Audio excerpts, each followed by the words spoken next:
Your 9-to-5 job is someone else's passive income stream. Think about it. Every single time you get to work, you clock in, you work hard, you're making someone rich, and that person isn't you. And unless you wake up to that truth, you will spend the rest of your life building someone else's dream life. And if you don't want that, well, you're in the right place. In today's video, I'm going to be brutally honest about money, the kind of brutality that people don't want to hear but actually need to hear. And if you haven't met me before, I'm Dr. Yosa, a medical doctor working in London who creates content about using your 9-to-5 job to build a dream life. And if you haven't subscribed, make sure you hit the subscribe button so you can see all of my latest uploads on all things money. Number 1, your 9-to-5 job is someone else's passive income stream. And the reason why I say that it's a passive income for your employer is because your boss can go on holiday and you'll still be working and you'll still be generating money for the company despite them not being there, hence why the money is passive. Think about it this way: if you are on a £40,000 salary, your boss isn't paying you £40,000 because of kindness, they're paying you that amount of money because of the value that you create for the organization. Chances are you're probably making the organization 2 times that amount or 3 times that amount, which is how they're able to justify paying you your annual salary. I'm not telling you to quit your job tomorrow, that's not what this is about. A job is actually a good thing because it provides you with stability, income, skill set, and a network to leverage. But it's important to note that if you don't spend time building something for yourself through investments, assets, having side hustles, you actually will spend all of your working life building wealth for another individual. Point 2, your job controls your salary but not your income. This is another thing that people don't realize till late. Your salary is controlled by your employer, but your income is totally controlled by you.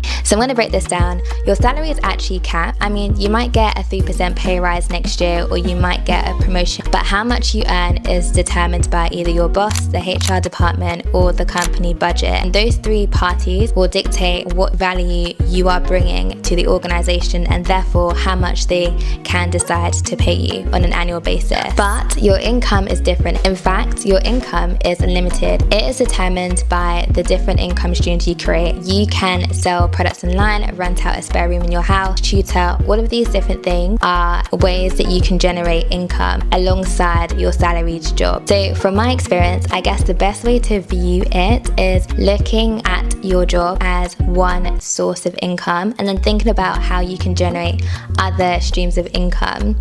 Because if you only have one source of income, if anything was to happen to that supply, then it can put you in a sticky situation. Point 3, if you can't treat £20 right, then you won't be able to treat £20,000 right. This one hurts, but it's a brutal truth. If you can't look after £20 and you run through it, then you're going to run through £20,000. And a lot of people will say, well, if I had a lot more money, it would fix my issues. That is not true. Money doesn't fix bad habits, it magnifies them. So the same way you treat £20 is the same way you're going to treat £20,000, except the scale at which you would spend the money is larger. Something that backs this up is lottery winners. It's a well-known fact that after a number of years of winning millions of pounds in the lottery, a lot of the lottery winners end up broke or are in an even worse situation than they were prior to winning the pot of money, which goes to show that actually how you handle money is more important than how much money you have to begin with. Don't get me wrong, there's nothing wrong with treating yourself whenever you've worked hard, but that can't be the justification for every single time you make a big purchase for the work that you have done. So here's the mindset shift that I want you to have. Rather than saying, oh my gosh, it's just £10 or oh my goodness, it's just £20, I want you to treat that money as if it was £20,000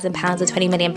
I want you to think about how you'd budget for it. I'd want you to track your spending with it. I'd want you to monitor how exactly you utilize that £20. And in doing that, you'll get a lot more insight into how you spend money, how you perceive money. And if there is anything there that you need to change, let's say you have a negative attitude towards money rather than a positive attitude towards money, you can fix it. Point 4, it's not how much you invest, but it's how consistently you invest. So many people are waiting for the perfect time to invest. They are waiting for the market to crash, they're waiting for housing prices to crash, they're waiting to have enough money saved before they start investing. They're waiting for something to magically align, but the truth of the matter is there's no such thing as perfect timing. And wealth doesn't come from how much you've invested the one time. It actually comes from how much you've invested consistently over a period of time. I know it sounds crazy, but if you started investing £100 a month every single month from today, you would beat the person who waited 5 years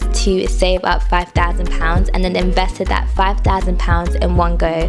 Why? Because of something powerful known as compounding. And compounding is when you put your money into something that generates interest, and then that interest that you've gained earns interest, and then that earns interest, and that earns interest, and it becomes a snowball effect. The longer your money is in something that is able to give return, the more money you're going to make really quickly compared to the person who waited and did nothing with their money for a substantial amount of time. Point number 5, no one is coming to save you. I repeat, no one is coming to save you. I say this with love, but no one's coming to save you.